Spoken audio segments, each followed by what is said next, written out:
હનુમાનજી એમને આપણે જેવા વિઝ્યુઅલાઇઝ કરીએ છીએ ખરેખર એવા જ છે. હનુમાનજીને આપણે હંમેશા ગદા સાથે જોઈએ છે, પણ રામાયણમાં, વાલ્મીકી રામાયણમાં હનુમાનજી પાસે ગદાનો ઉલ્લેખ જ નથી.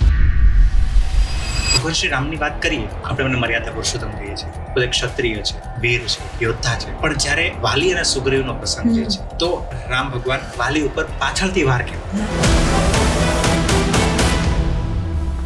રામ સેતુ એટલે આપણે એવું સમજીએ છીએ કે પથ્થરો લીધા વાનરોએ અને એની ઉપર રામ લખ્યું અને એને પાણીમાં નાખ્યા અને પથ્થરો તરતા થયા. રામ સેતુ એને જે બનાવ્યો હતો આવી રીતે જ બનાવ્યો હતો રામ સેતુ. કે શું સ્વયંવર પહેલા રામ ભગવાન અને સીતા માતા બંને બીજાને મળ્યા હતા. રાજા જનક છે, મિથિલાના જે રાજા છે, એમને ત્યાં એક યજ્ઞ યોજાયો છે, તો એ યજ્ઞ માટે જઈ રહ્યા છે. એટલે ઇનફેક્ટ સ્વયંવર હતો પણ નહીં, એ યજ્ઞ થઈ રહ્યો હતો. રાજા દશરથ રામ ભગવાનને આજ્ઞા કરે છે, તો લક્ષ્મણજી પણ એવું બોલે છે કે ભાઈ આ ખોટું થઈ રહ્યું છે, જરૂર લાગે તો આપણે દશરથ રાજાને પણ બંદી બનાવી દઈએ.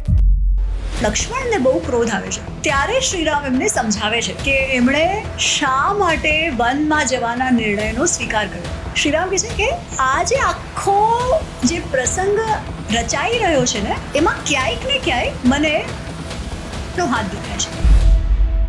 વાલ્મીકીજીની જે રામાયણ છે એમાં રાવણ વિશે શું વાત થયેલી છે અને એનો શું ઉલ્લેખ છે. લોકો એવી વાત કરે કે એણે તો સીતાજીને હાથ પણ નહોતો લગાડ્યો અને ફક્ત એક એનાથી દોષ બની ગયો કે સીતાજીને ઉપાડીને લાવ્યો. રાવણે કેટલી બધી સ્ત્રીઓ સાથે ખોટું કામ કર્યું છે, દુર્વ્યવહાર કર્યું છે, કેટલી સ્ત્રીઓનો બળાત્કાર કર્યો છે. તો એનો એક મંત્રી છે મહાપાર્શ્વ. એ મહાપાર્શ્વ પૂછે છે રાવણને, તમે શા માટે હાથ નથી લગાડ્યો? આપણે તો રાક્ષસ છીએ, તમે મજા કરો, તમે ચાહો એવી સાથે એની સાથે વ્યવહાર કરો. પછી રામ આવ્યો તો એ શું? રાવણ આનો ઉત્તર આપે છે. રાવણ કહે છે કે હું આજે તને એક રહસ્ય કહું છું, જેના લીધે મેં એના પર જબરદસ્તી નથી કરી.